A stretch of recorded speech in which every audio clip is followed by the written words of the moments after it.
Hello, everybody. My name is Ania Kolbuszewska, and in just a minute or two, we are going to start talking about education in flux. In other words, what is it that we have learned in the last 18 months? And what could we expect for the future of education? But let's give people who are joining us now another minute or two so that everybody can join and can be there for the beginning of the presentation.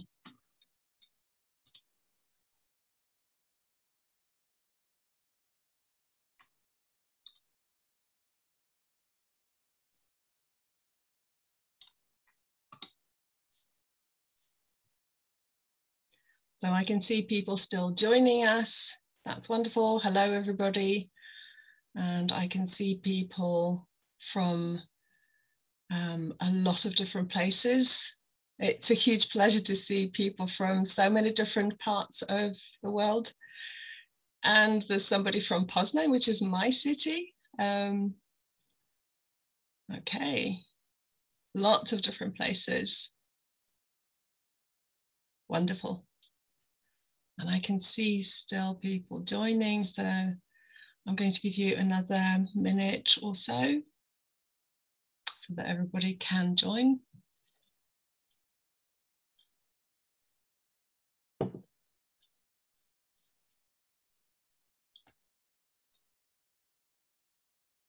Numbers are still going up. Great, wonderful, wonderful to have so many people here.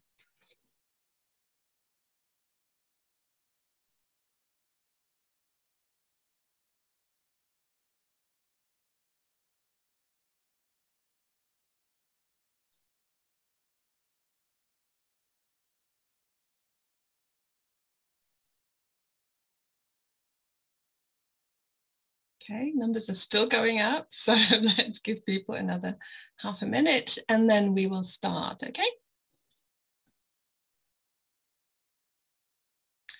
There's important information from Pearson for you in the chat box, so have a look at it as we're waiting for people to join and to start the presentation.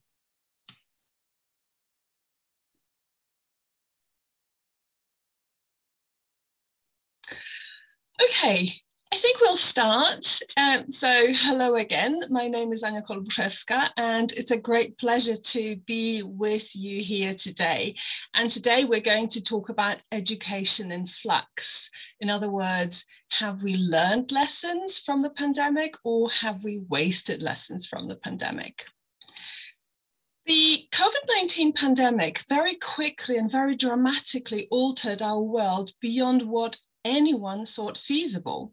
Surprisingly, also the COVID-19 pandemic has done something pretty amazing for our understanding of the situation that we have found ourselves in. It has actually led to a flood of studies into how we cope with the pandemic and the consequences on the level of individuals, groups, organizations, social institutions, or even whole societies. And of course, there are a number of studies concerning education and the impact of the pandemic on students and teachers, as well as on the system of education itself. And then there are, of course, our individual and collective experiences and lessons that we have learned from this very hard experience. When it comes to education, there have been heated debates about what is wrong with today's education and what could be done to change it for quite a long time, for many years, before the pandemic.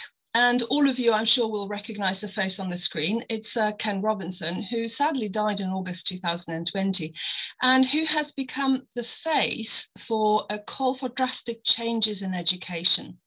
His famous Do Schools Kill Creativity TED Talk from 2006 has been viewed online over 60 million times, which in itself speaks for a desperate need for a debate on how we can make education better. But debates about the shape of education began not last year, not 10 years ago, not 20 years ago. Just think about The Wall by Pink Floyd, which was actually released in November 1979. And if we want to talk about the future of education and lessons that we have learned through the pandemic experience, we really need to start with a very fundamental question of why we need schools at all. Now, it seems pretty obvious why, doesn't it? The most general answer is that schools are needed to prepare students to function well in the world around them. And yet we need to keep asking this question because of how the world changes and how education should change with it. And the world today changes constantly. And the COVID pandemic is just one example of how dramatically and how fast the world can change.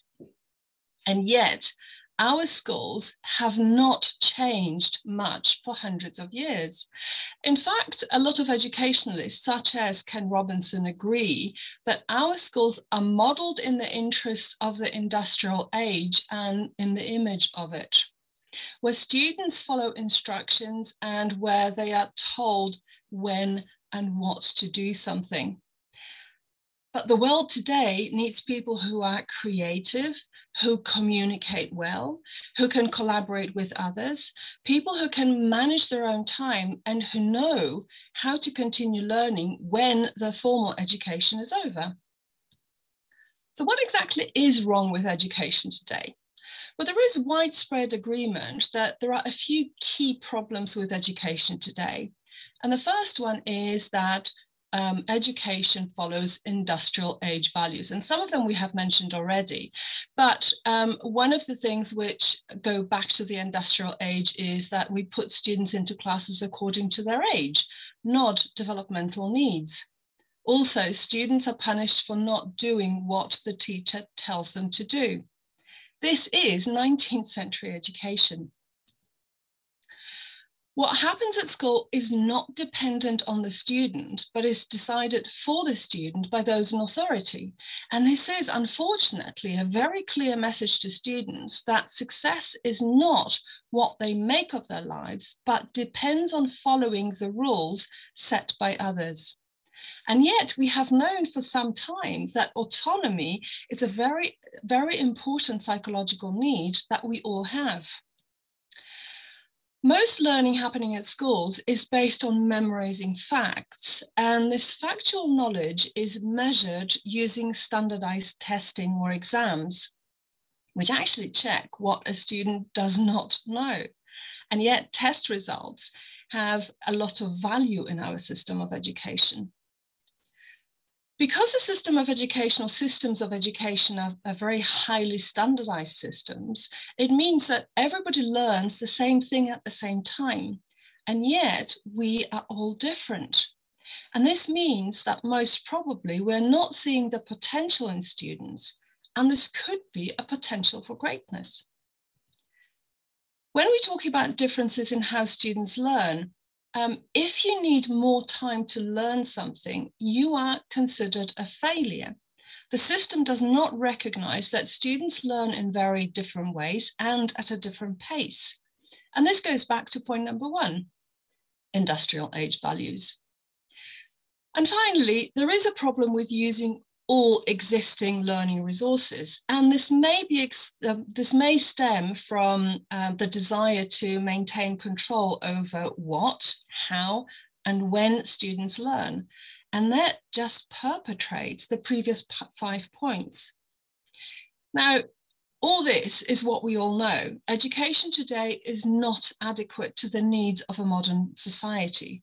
And that's why there has been a lot of discussion going on about what exactly is wrong with education systems and how to fix it. And then in the middle of all this debate about the future of education, COVID-19 happened and everything, and I mean absolutely everything, was disrupted. The pandemic has been described as one of the hardest lessons the modern world has faced. And surprisingly, after the first moment of shock, we started hearing voices saying that perhaps this crisis is an opportunity for education, and that all these discussions which have been going on for such a long time and all the ideas floating around will finally be implemented. Why? if we use one word to define the situation in the world, the word would be change. And every change represents a new beginning. And that means an opportunity to start again with more valuable experience. And it is exactly at this point where everything has been disrupted that we can focus on starting something new. In April and May 2021, so only a few months ago, Pearson conducted its third Pearson Global Learner Survey. And in this survey, 6,000 college students and parents of children aged 11 to 17 from 4 countries, representing 4 different continents, were interviewed. And they were asked how young people see themselves, how they think about themselves, how they think about their careers and about their communities. And there are 3 major takeaways from this survey. The first one is that we have gained empathy. The pandemic has been a collective experience, and our humanity actually came to the foreground. 3/4 of parents, for example, expect that their children will become more interested in social issues after the pandemic. The second lesson is that the pandemic has provided space and time to reflect, especially about careers and life moving forward. 2/3 of college students see more value in their education than ever before. A large proportion have become interested in science as the result of the pandemic. And some are even considering a change in their careers because of the pandemic.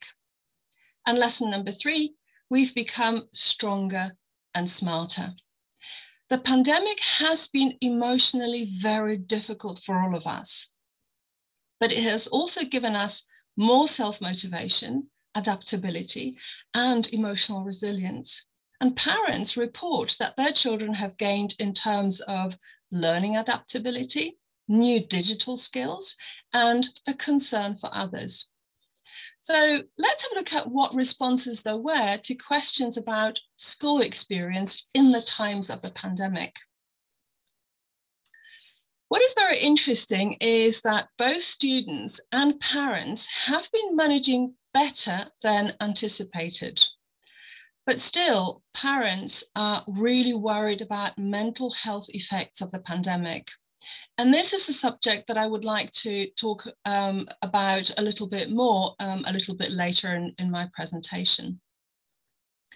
And finally, teachers are seen as doing a very good job, even with very little preparation for moving teaching online. But there is, of course, a feeling that teachers may need more support and training in the area of online teaching.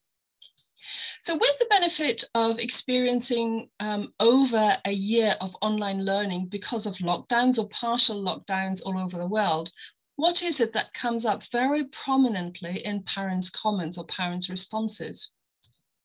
First of all, parents think that schools should do more to teach digital skills and to teach soft skills, because these are seen as necessary preparation for future life and work.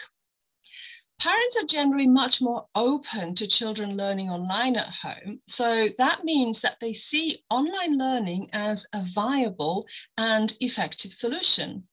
And they also think that the benefits of online learning outweigh concerns over screen time.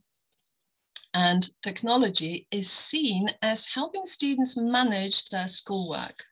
So if we look at what parents have said, there are 3 key issues that come up, or 3 topics that come up: digital skills, soft skills, and online learning as a viable and effective solution. Now, online teaching and learning is, of course, not a new concept. My own first experiments with a virtual environment go back well over 10 years. And what you can see on the screen now is a print screen from a demo virtual lesson that we recorded about 10 years ago. And no, the sentence that I'm trying to elicit at that particular moment of the virtual lesson is not, "I wish I could have a cigarette break right now." What is new is that we have never experienced so much of it in such a short time. And we have never had to learn on the fly to deal with the consequences of the intensity of this experience. And one thing which has become very clear over the past 18 months or so is that whenever the pandemic is under control, we'll probably never go back to the model of mainstream education, which was in practice an almost exclusively face-to-face model. So if we go back to parents' expectations, we have seen that digital skills are what parents want more of. And this is because they see this as a very good preparation for the challenges which students will face in their future professional contexts. And these contexts will definitely require virtual collaboration and remote working. And this also means that parents are very aware of the need to align education with what it is preparing students for. But it also means that they realize that the fact that their children are digital residents does not mean that they have all the digital skills which they actually need. Now, we're going to come back in just a moment to the topic of technology, which pervades our lives. But before we do, we need to look at one issue which keeps coming up in all research to do with the effects of pandemic, and that is the issue of mental health.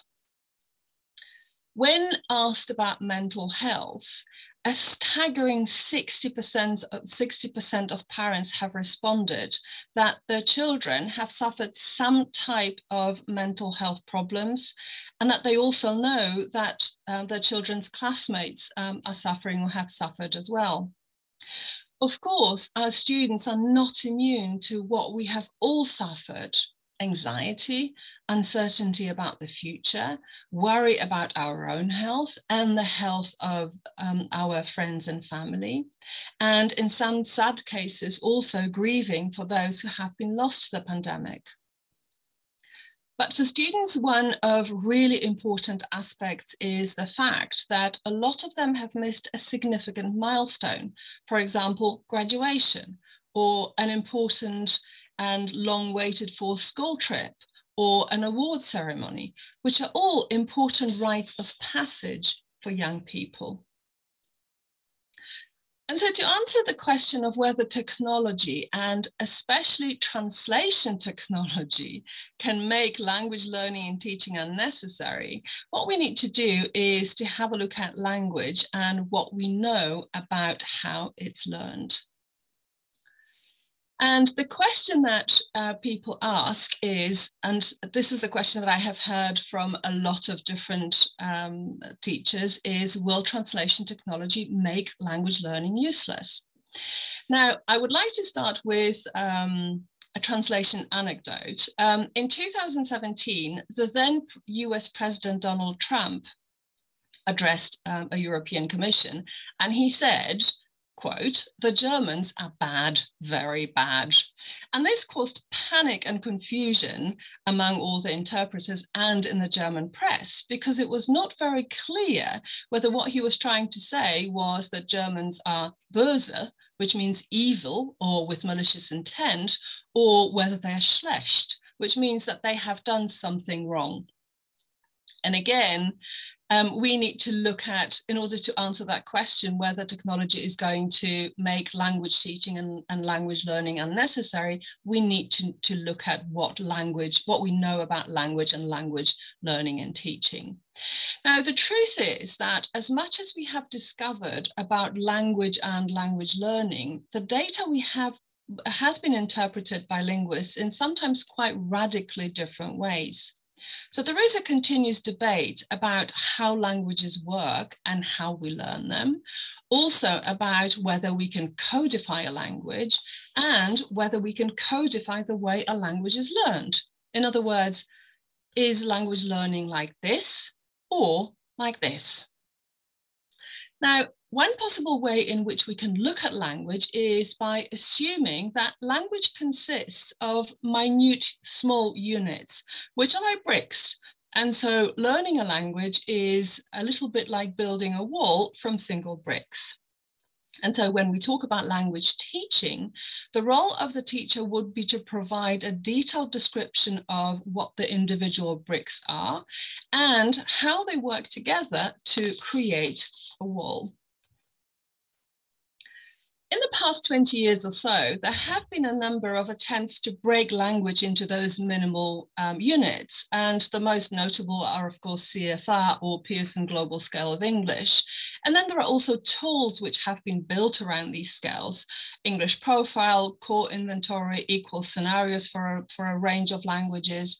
And these tools tell teachers, us, curriculum developers, course book authors, test writers, what is suitable for learning and teaching at each level.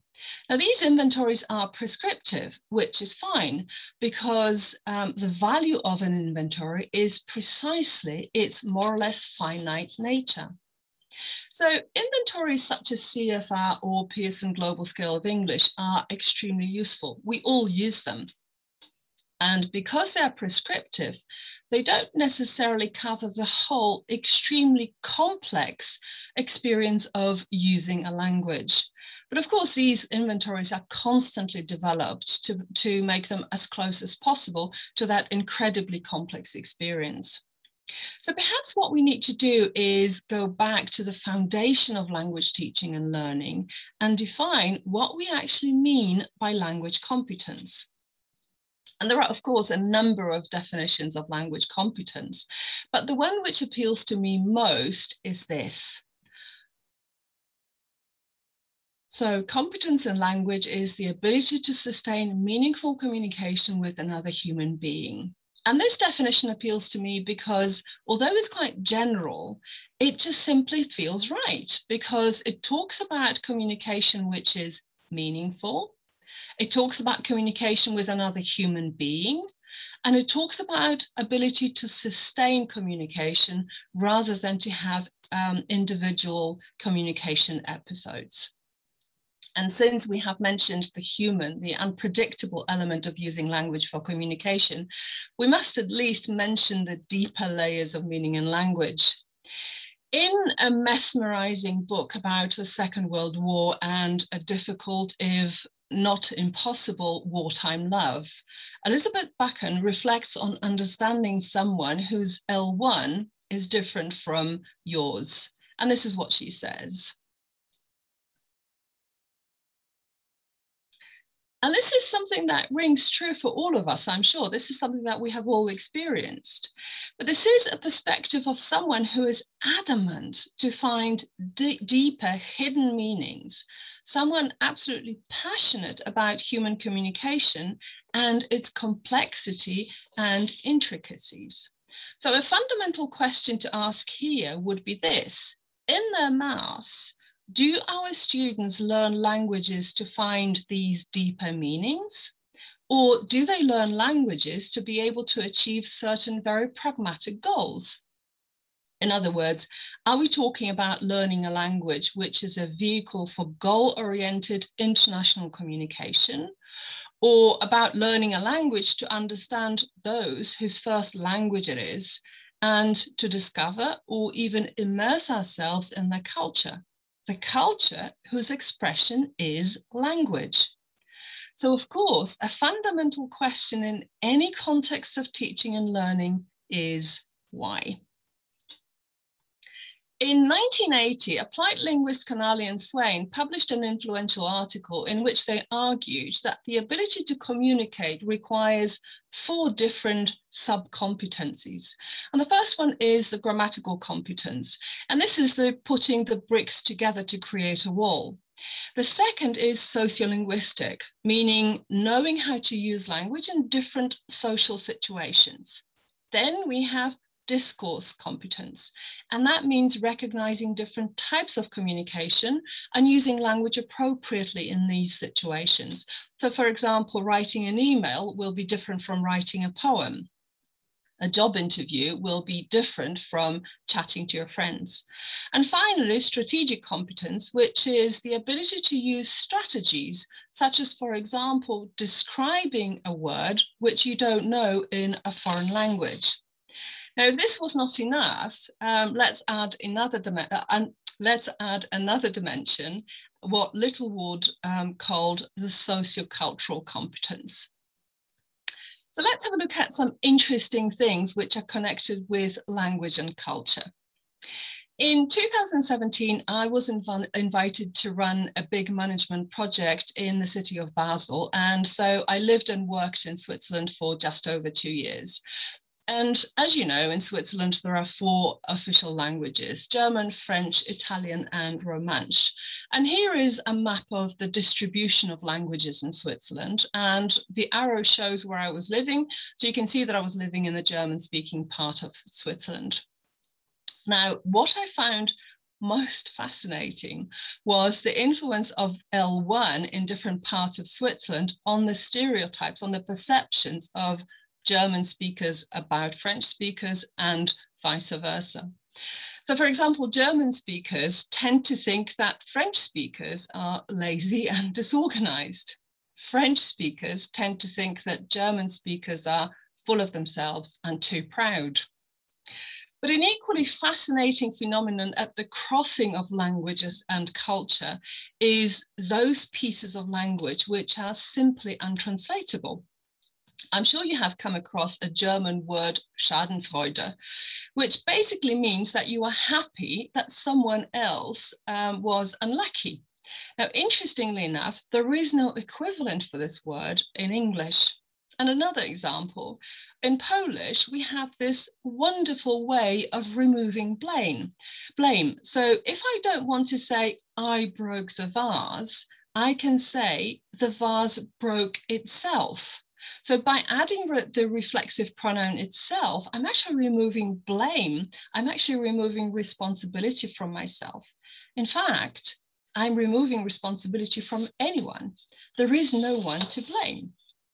Now, these funny but very true examples seem to go a long way to prove the linguistic relativity theory, which is also known as Sapir-Whorf hypothesis, which says that the language that we speak affects our worldview, but also conversely, the reality around us shapes the language that we use.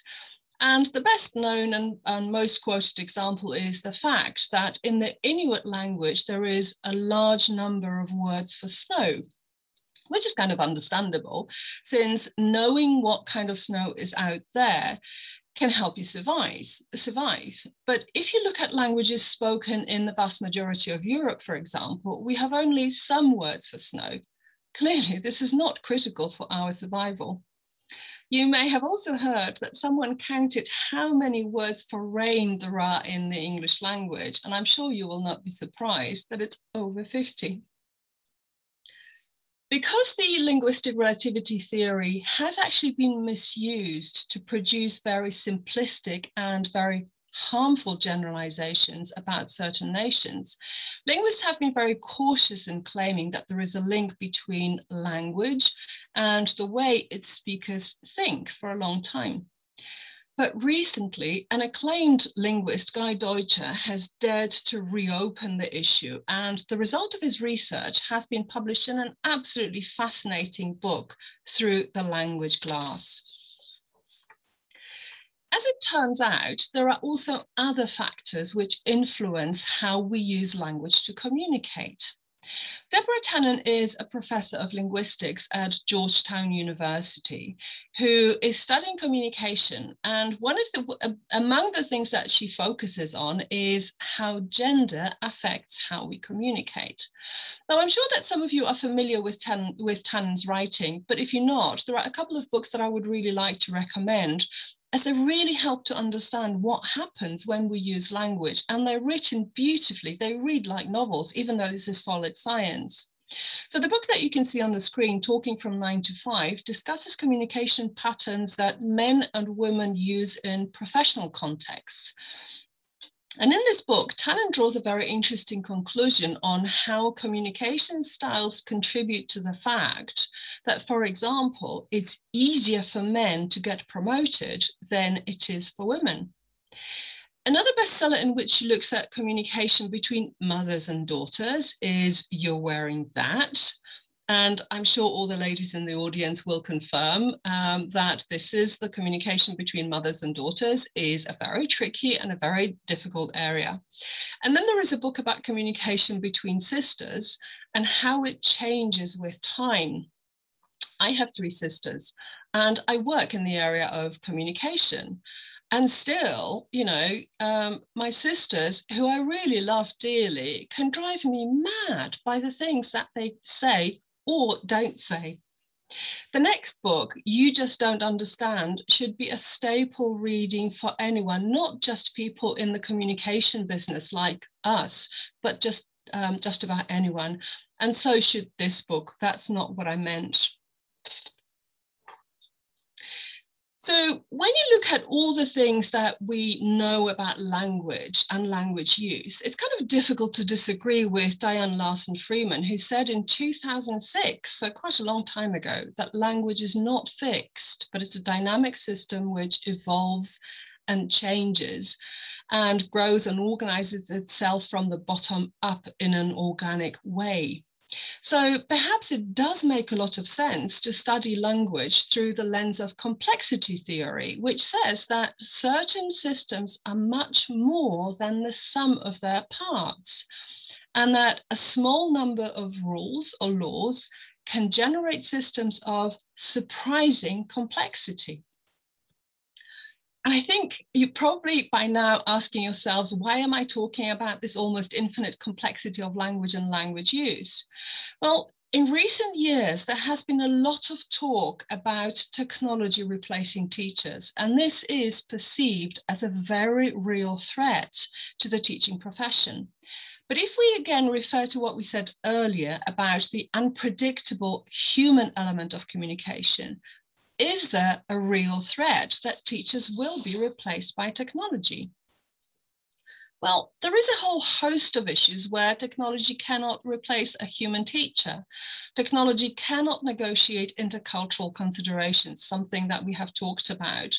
It cannot understand social conventions and taboos. It cannot understand connotations, political sensitivity, sarcasm, and it cannot see on the interlocutor's face that the message has been, for example, confusing or amusing or enraging.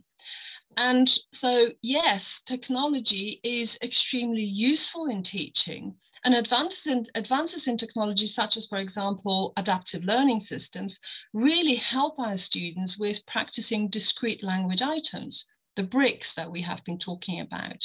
But research shows very clearly that the chances teachers will be replaced by machines are around 1%.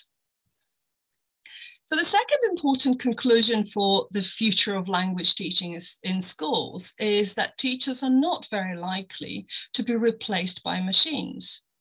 Does it mean that we can disregard technology altogether? Of course not. We have already said that technology in education is here to stay. So we either learn to live with it, or we will be replaced, not by machines, but by those who have made friends with technology. Now, the issue of why people learn languages, which we have already mentioned, is absolutely vital, in my opinion, in the discussion of the future of language education. And so I would like to stay with this issue for the next few minutes. In 2018, Council of Europe published a groundbreaking document, a reference framework of competencies for democratic culture. And the document is published in 3 volumes. The first one presents the general model of competencies which we need to develop in European societies to ensure the development of democratic culture in our countries. The second volume presents specific descriptors, can-do statements for these competencies. And the third volume is the most practical volume because it suggests ways of implementing the framework including very practical suggestions on implementation in the area of mainstream education. So here is the overview of the framework. And as you can see, it consists of 4 main areas: values, skills, attitudes, and knowledge and critical understanding. Why are we talking about competencies for democratic culture? Because of this set of skills and this type of knowledge. And so to give you an idea of the specific can-do statements for these areas which are of interest to us, language professionals, here is a set of can-dos for the linguistic, communicative, and plurilingual skills. And a set of can-dos relating to knowledge and critical understanding of language and communication. And this brings me to an extremely important point, and that is that language is a tool. And like any other tool, it can be used in a variety of ways, just like a hammer, which can be used to build a house, but it can also be used to harm somebody. Language can be used to spread hate, but it's much more important that language is one of the tools that we use to build communities, to build democracy, and to give people a chance for active and involved citizenship in an international community. And so the move from language being a subject, which is part of the school curriculum with grades and final exams, to language as a tool, which our students need to function well in the ever-changing and ever more interconnected world, has already started, and it will continue. And what I can hope for is that the way future language teachers are trained at university or college can keep up with this move. So let's summarize what conclusions we have reached so far. We have seen that there is a very clear need for teaching digital skills, for teaching soft skills. We have also concluded that technology is not very likely to replace teachers altogether. And that language should be taught as a tool for successful communication, which has already started. And then finally, there are very serious concerns over mental health. And this is an area where, as language teachers, we will actually probably be spending more and more time dealing with this issue, also when the pandemic is over. Now, you know as well as I do that this is a topic which started coming up long before the pandemic started, and there are more and more publications dealing with mental health and well-being issues in the context of education. But the pandemic has made it even clearer that this is something that we simply cannot disregard. And coursebook writers have already picked up on this, and you will find sections devoted to, for example, mindfulness in language course books. Now, we said earlier that the role of schools is to prepare students for successful life outside the classroom. So what are the trends in the job market which are worth our attention?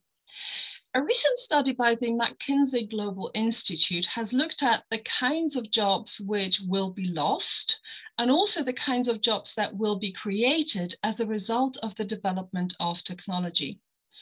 And they conducted a survey of almost 20,000 people in 15 countries. And this survey showed very clearly that high-level skills will become increasingly important as a result of that change. And yes, you probably guessed it, the need for manual and physical skills, as well as basic cognitive ones, will decline, but the demand for technological, social, and emotional, and also higher cognitive skills will grow. Now, in the research, McKinsey Global Institute identified 56 skills which will help our current students thrive in their future careers. And the skills are divided into 4 categories: cognitive, interpersonal, self-leadership, and digital. And you can see the whole matrix on the screen at the moment. And what you can see now are the 4 areas, the 4 categories. And then for each of the areas, you've got the subcategories, which are then subdivided into skills. And as we look at the whole set, a very relevant question would be, do schools actually teach these skills? And what McKinsey research shows is that this is not necessarily the case.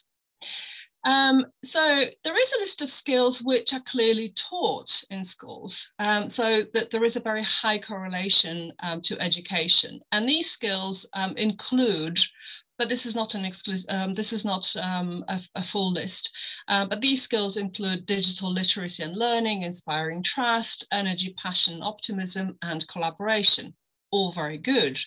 But it's when we get to the lowest correlation to education list, so the list of skills which are not really taught at schools, where things become very interesting.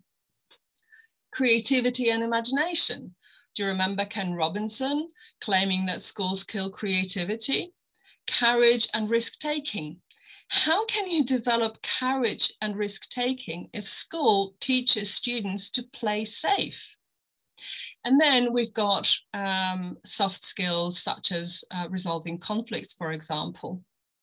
Digital ethics, very low on the list, which is really sad. And synthesizing messages, I think even sadder, because that means that students are not actively taught to understand and pass on the key elements of the message. And if we look at soft skills such as resolving conflicts or being empathetic, for example, these are the soft skills that parents think that the school should teach more. And if you look at this Instagram post, the message there is that teaching students skills such as settling fights, and that basically means resolving conflicts, can substantially reduce negative phenomena such as school bullying. And so we are back with issues of mental health and student well-being. In employer research conducted by Pearson in 2021, the same point about soft skills and digital fluency come up. In fact, it seems that digital fluency and soft skills go hand in hand. And we're actually currently witnessing a very interesting phenomenon: soft skills training turning completely digital. Now, what you can see on the screen now are a couple of screenshots from a fairly new digital coaching app, which has been designed for professionals. But we know that apps are the future. And I'm pretty sure that we will soon see a development of apps which will be helping our students with the development of soft skills as well. And exactly the same point comes up in the Pearson 2021 Employer Research Report. The future of soft skills is digital.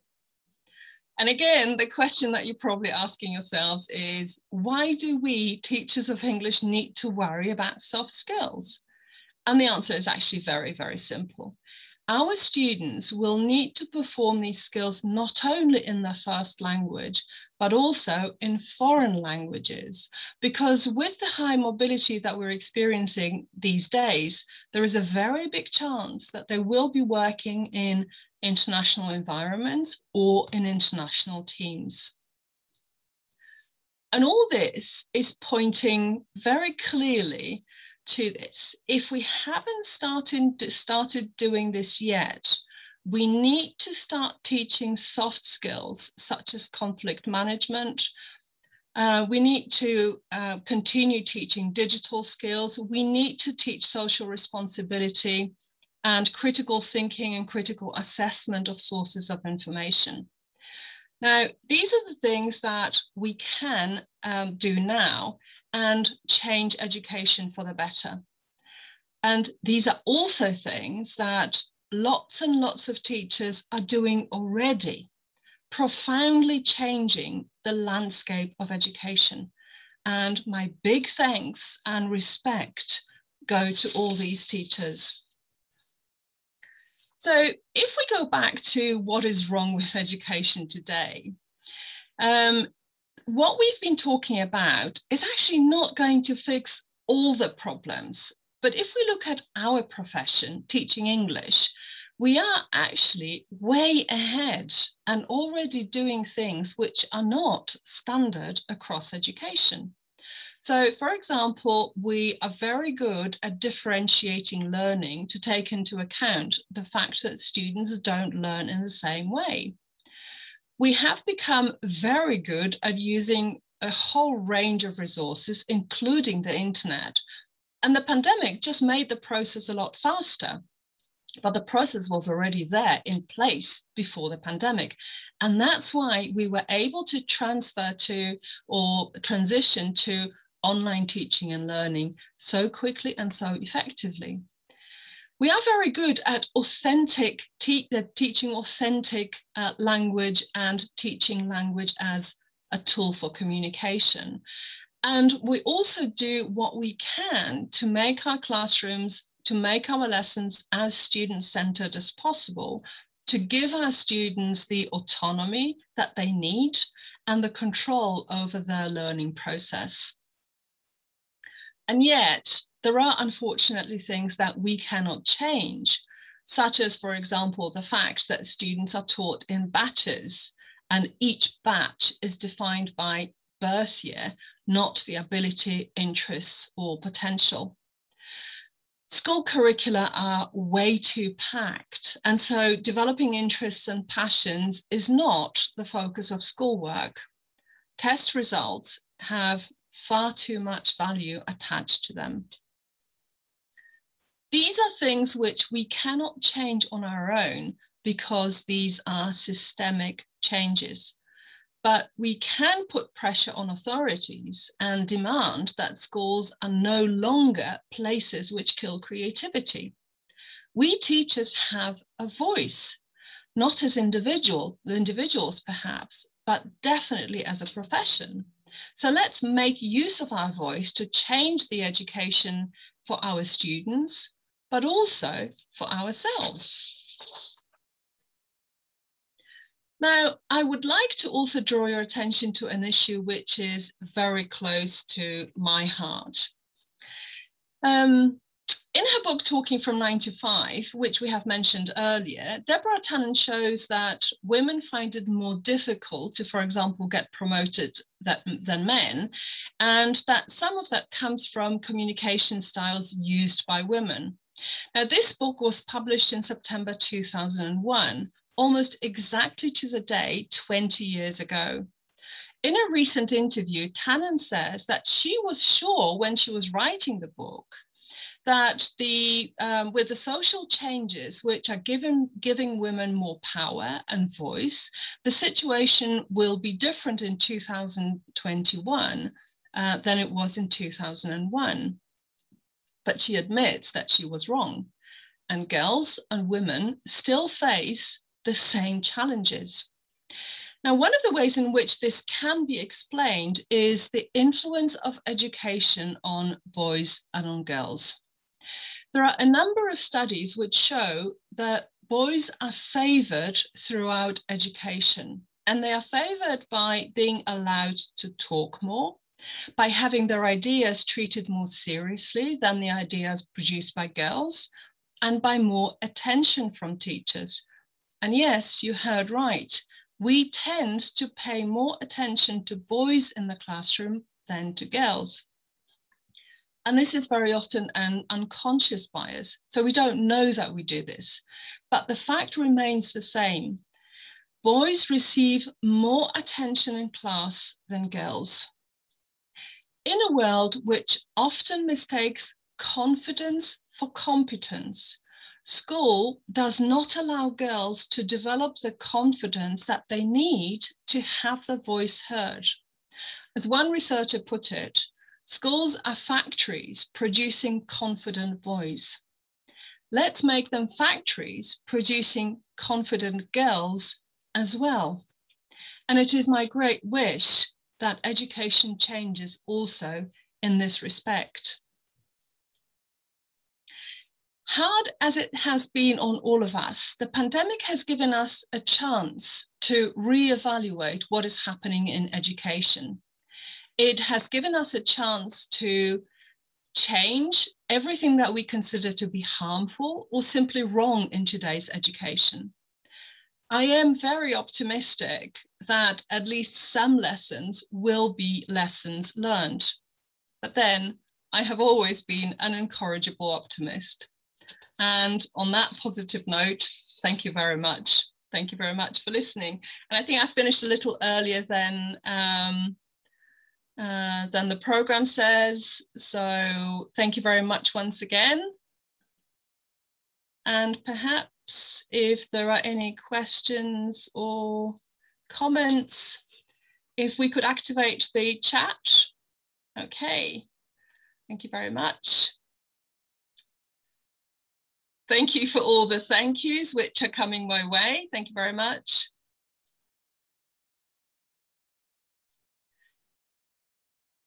Thank you.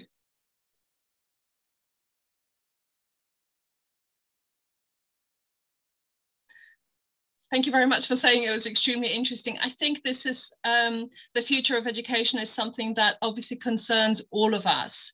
And this is something that we do have a role to play in changing and shaping. The future of education depends partly on us as well. And that's why it's a topic which is so important for me.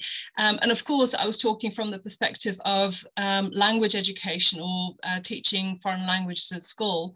But I think the issues that I've been talking about concern both language education and education in general. Thank you very much. Thank you for saying that. It was inspiring. Thank you.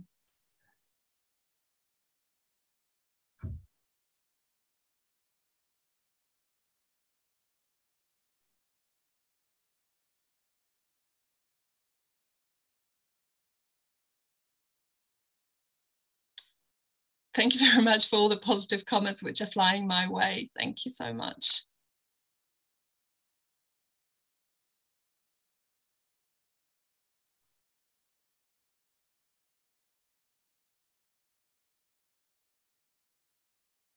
Okay, I can see that there are no questions.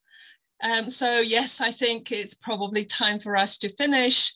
Thank you all once again. Enjoy the rest of the day, and I do hope to see you sometime soon. Thank you.